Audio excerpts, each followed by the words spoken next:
So Nicholas Borneros of Capital Link, I would like to welcome you to this session that I consider to be one of the top sessions of our forum today.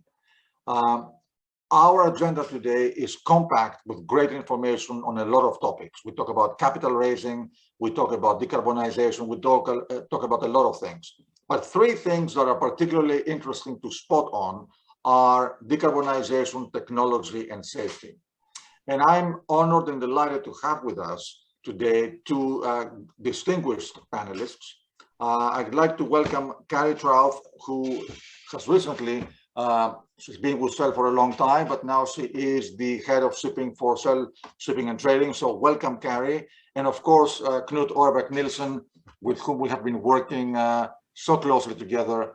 So thank you to both of you for joining this session, and I will leave it to the two of you to discuss. I will just say thank you very much. Thank you very much, Thank you, Nicholas. Yeah, as you say, it is great to be here. It's great to be taking part in London International Shipping Week and Capital Link. And it's a great pleasure to have you, Karrie, here with me. And we will, share a couple of reflections around decarbonization and safety and whatever else you would like to talk about. So let us get straight into the dialogue, Karrie. So you recently took up, as Nicholas mentioned, the role of the Senior Vice President of Shipping and Maritime at Shell, which saw you relocate from the US to London. And it's, in the shipping environment, it's a high profile move. And what makes you passionate about the role, and where do you want to take the organization? Please. Yeah, thanks, Knut. Certainly moving in the middle of the pandemic, even though it might be towards the tail end of the pandemic, gave us quite some challenges at the end of June. I've been in the seat now for 6 weeks, so what a perfect time for you to ask me all sorts of questions where I want to go. Admittedly, I think Nicholas just gave it away. I mean, fundamentally, I'm driven with a passion for safety, for the safety culture that Shell has set and Shell has led, and indeed the heritage of shipping that's at the core of everything that is Shell. But also around a real passion for decarbonization, a passion for leaving the earth a better place than we found it. And when I think about the impact that shipping has on the world, certainly positively in terms of global trade and 80% of global trade moving by sea, but also the impact of our carbon emissions. I think we're at such an important time for the industry, and I'm a technologist at heart. We may get into that. So no better time for me to be here. And then it is about the technology and the fuels, and indeed how we bring decarbonization to life. So huge honor and privilege. I've been with Shell, as you said, for quite a number of years, doing roles in Houston and in London. And indeed, I have just tipped, I think this week, over to where I've lived in London more years than I've lived in Houston. So coming back to London after a few years away has really felt like coming home. My background is in shipbuilding, ship design. I was a junior officer in the US Navy serving at sea.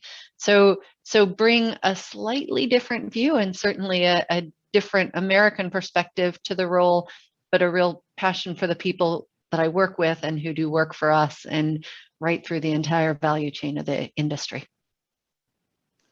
Oh, thank you very much, Karrie. That seems like you have a lot of, say, passion that you would like to put into life in your new role. And just to confirm, the background that you have is real, right? This is the office background oh, yeah. that we see. Yeah, so this is London, kicking off London International Shipping Week. I could have taken the call from home, but we're starting a transition back into the office. So I decided to take the opportunity. You may see a taxi cab, or you may see some of my colleagues out for a smoke break. Isn't that great? That gives us all optimism that we can soon restart our normal lives, as it were. Karrie, I would like to come back to what you mentioned about, the fuel landscape, and not least the evolving fuel landscape. And between now and 2050, what will the energy transition look like, and how will you know, many call LNG a bridging fuel, but in your view, how long will LNG continue to play a role as a so-called bridging solution, please? Yeah, and I'm going to ask you the same question in a minute, so you can take notes and decide whether we have the same answer or a different one. But when I think from now till 2050, the key is to understand that the transition is going to happen at different paces in different places. So the fuels, the technologies, customer preferences, policy incentives, restrictions, port infrastructure as it builds up. For the sector to decarbonize now, we believe, and I believe that we have to start with the lowest carbon fuel that's available today, whether that's LNG, biofuels, or other liquid fuels, maybe green methanol and gas, while developing what becomes our 2050 net zero fuel choice, maybe hydrogen-based fuels. So when we look at it, and I will get to answering your what's the place of LNG question, but when we look at it, we really need to set that pathway as an industry and as a regulatory system for the clear pathway to net zero by 2050. And that allows, you know, us as ship charterers, us as fuel providers, many in our audience today as financiers and in the investment community to really start to understand how to deploy and invest money moving towards that 2050 goal. And indeed, when the IMO does their 2023 strategy review, we're advocating to accelerate the ambitions to get all the way to net zero by 2050. Of course, efficiency has a huge role to play. Ship design, hull forms, energy efficient technologies, that will start to close the gap to zero. That in combination with LNG, as the engines get significantly more efficient, will also close the gap to zero. And indeed, if you imagine a world where you move from internal combustion engines to fuel cells, and I realize this is technical and I'm having my geeky nerd moment, but as you move from engines to fuel cells, you get a much more efficient solution. So even for the same amount of energy burned, you get more power, so less emissions per power, if you will. And then we see hydrogen-based fuels as that long-term future zero emission fuel. But why LNG still has a role is LNG can be used as we develop, deploy, test fuel cells today and be the transition fuel. So hydrogen or a hydrogen-based fuel can be dropped in at a later time using those similar fuel cells. And you know, how long is it gonna last? I don't know. I think it's a key part of the mix. I described the fuel mix going out to 2020. Again, sorry, deep engineering nerd, but almost as a 3D carpet plot where your x-axis is time from now until 2050. Your y-axis, your flat plane axis going back is the different fuels. And your z-axis, the vertical, is the uptake of fuel. And what you'll see is an undulating carpet of multiple different fuels, some popping up at different times, others declining. And I think when I look at that carpet plot, when I see who's investing in what types of shipping today, I'm seeing more and more uptake of that bubble for LNG, for liquefied natural gas in the near term.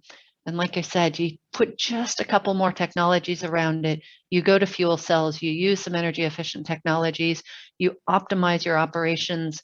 And today we calculate you could potentially reduce, just using LNG, up to 80% of greenhouse gas versus a 2008 baseline. So it's going to take all of us working together. Obviously, one person designing ships or one person selling fuels or one person, one company, one entity with a port infrastructure. Each individually is good, but without all collectively, we can't get it done. But Knut, if I'm not mistaken, you've just recently put out a paper. What's DNV's view on the pathway to 2050? Yes, you're right. We just put out our maritime forecast to 2050. So this was launched last week, or 1st of September to be exact. And I must say that the interest in the industry to read about this was really overwhelming. So we had more than 10,000 listening in to the launch, which I think is, really remarkable. So it just goes to tell, the great interest there is about trying to put some sort of confidence or foresight into the future as we try to plot decisions and the right pathways going forward. But yes, I think I would like to underline many of the things you said. Naturally, what is different this time around with a great transition is that we are not switching from one fuel type into another, which is common for everyone. So the multitude of different fuel options, I think, will be there with us in this transition. And that is a new thing compared to the history if you look back. What is, the role of LNG, I think, is really important because what we see now is that the onboard technologies that we can put on the vessels are really ahead of the production of green fuels. So it means that even though we see some wanting to push ahead with ammonia, green ammonia, or green methanol, it's just not there in the quantities, the volumes with the infrastructure that is required. And that will probably take at least well into next decade before we see that, happening in any large scale. So, and that makes it so important to start using what you termed is the best option that is available now on gas as fuel. And I think that will really bring us quite a long way forward, and together with some of the energy efficiency measures that we can also put in place, there is a significant potential to reduce CO2 emissions.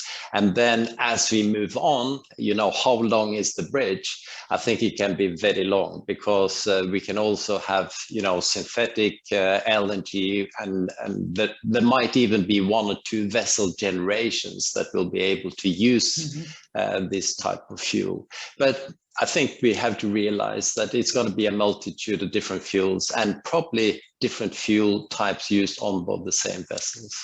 Sorry for taking up a bit of a long route, but just the key message from the Maritime Forecast is fuel flexibility, to really think about, how can you build in as much flexibility as possible. That is maybe the one key message and takeaway.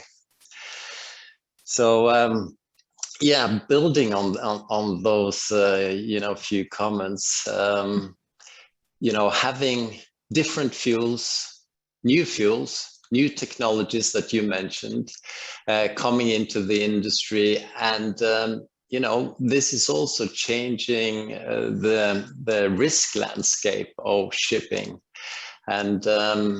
And you mentioned in your introduction that safety plays an important role for you personally, but also naturally for Shell. So what role does safety have to play in the energy transition ahead? Yeah, and maybe just a quick story. Before coming to Shell, I was working for one of the US's big defense contractors, building ships for the US Navy and US Coast Guard.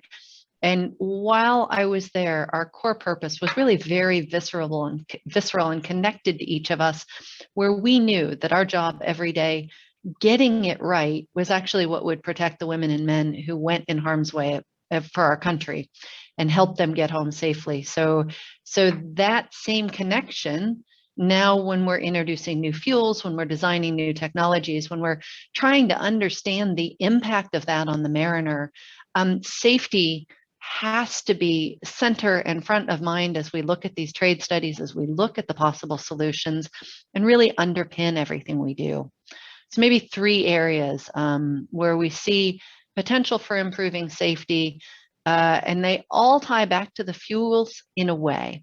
So putting people first, supporting their well-being, as those of us who haven't been at sea for 3, 4, 6, 9 months, learned over the last 18 months, our own well-being, mental well-being swings from days that we have very good days to days that are not so good. And today there's a sunny day behind me, but if it weren't a sunny day, I would come into this call with a different perspective.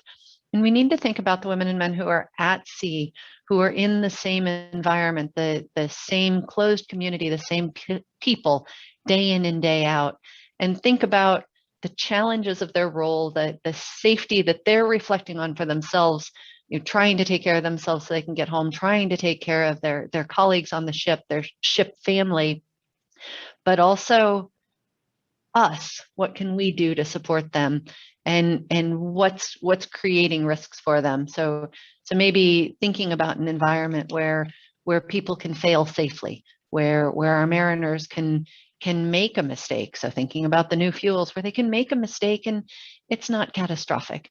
It's a mistake, but it's not a massive failure. So as we work on designs, as we think forward, we need to think about the mariner whose hands and legs or arms and legs are actually performing the duty. Of course, increasing the use of technologies, whether that's technologies to monitor the mariners, low energy Bluetooth technology, so that we can geofence. And I mean, this is big ideas, but geofence them so that as the mariners are going into a risky area, as they're going into doing a bunkering operation, as they're going into working with a new fuel or working with a new piece of equipment, they just get an alert and are made aware. And then gathering and analyzing and sharing incident data, particularly as we address and we introduce new technologies and new fuels, we're all going to have to learn from each other. And I guess that leads me to the third point, which is working together. It's working across the maritime industry, but again, for those of you in the financial community, it's working across your portfolios. It's helping to bring learnings from one industry, from one sector to another, and learning from each other. And ultimately, change is challenging. Change makes people nervous. Change makes us have to think harder.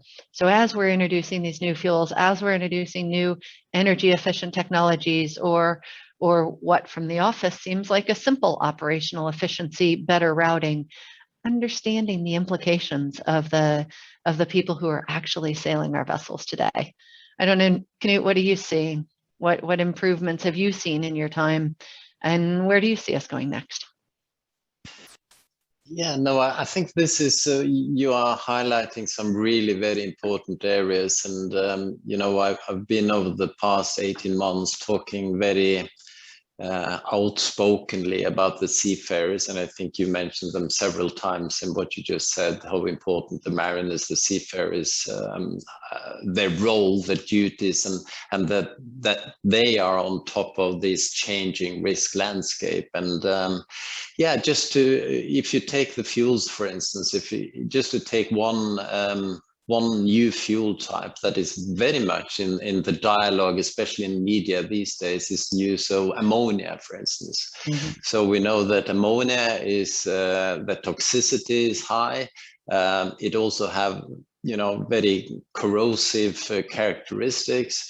So naturally, this is something that for a vessel to use ammonia as a fuel, either full-time or parts of the time, it certainly needs to be taken well care of, not only by the design of the vessel, the material selection, etc., but also, as you say, when the mariners, the seafarers move from one area of the vessel to the next, that they're entering a hazardous area, mm-hmm. that they have the right competence and training to handle this, etc. And I think this is where it all sort of comes down, where technology meets the people, and that is really where we have to face up to a lot of the new risk challenges. And the good thing is that in many ways, as we move into the rest of this decade and further on, connectivity will be better. So there is, possibilities to use experts or onshore support in a greater extent.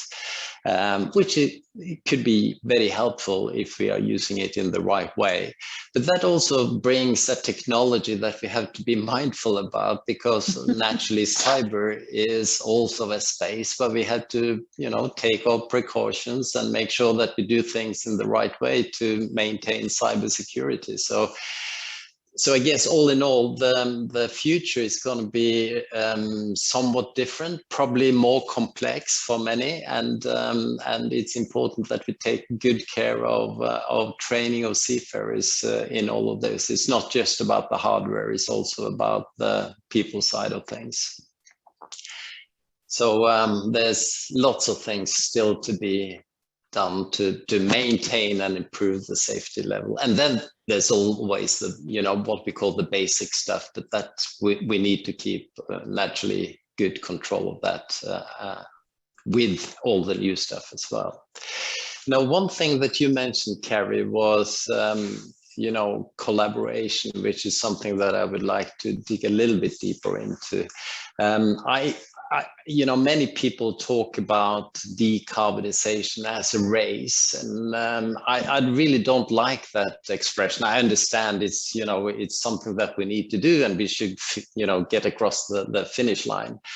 But a race often depicts winners and losers, and my view is, in order to achieve the ambitions and the strategies that we as an industry and as a society have, it's really all about collaborating and make sure that we get across that finishing line together. And I would be very curious to know, in your view, what does optimal collaboration look like for you and Shell in tackling the decarbonization challenge ahead? And you mentioned also other industries. What can we learn from other sectors in this process? Yeah. Boy, if only we had 30 minutes to talk about this one thing. I also don't like to think of it as a race to 2050 or a race to net zero.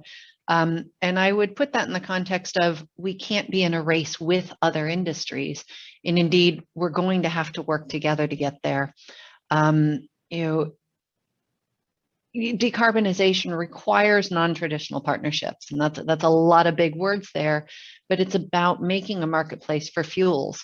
It's about a shared demand. If we look to hydrogen towards the middle of this century, it's about having a hydrogen demand for power generation. It's about having a hydrogen demand for road transport, and then having the hydrogen demand for shipping as well. So it's about sectors moving together, doing research together, doing development, whether that's fundamental first principles, government-sponsored academic research, or whether that's applied test and trials, lab-based or in a real environment. But I see this coming together as a competitive marketplace that'll give us that quilt, if you will, of fuels, but where customers can come for decarbonization solutions or lower carbon products and solutions. And at the end of the day, it is business. So in a way, there will be winners and losers, but all of it for the good. So the race is for the good, and Shell intends to win and to partner with other winners. If you didn't see them last year, Shell published 2 reports, All Hands on Deck, which went through interviews with more than 80 senior leaders right across the industry to understand the barriers and solutions to decarbonization. And then we set out a separate report, Setting Shell's Course, talking about how Shell is accelerating the change needed in the industry for the goal. We are a founding member of the Sea Cargo Charter, where we've committed to come together and collect emissions data across the ships we charter. But the Sea Cargo Charter is across a large segment of our industry, and all of the partners will establish a standard reporting progress and cadence and publish this data. Shell's also stepping up our engagements directly with governments. It's actually where I was earlier this morning to kick off London International Shipping Week. I was meeting with the Transport Minister and the Secretary of State, along with a number of industry partners, to talk about decarbonization and Great Britain's role in the decarbonization journey in the maritime. And I talked a little bit about academic academic research, academia, commercial partnerships. We launched the Center for Maritime Futures at the University of Southampton a couple of years back with a £1.5 million gift from Shell, which is the largest corporate gift in the university's history.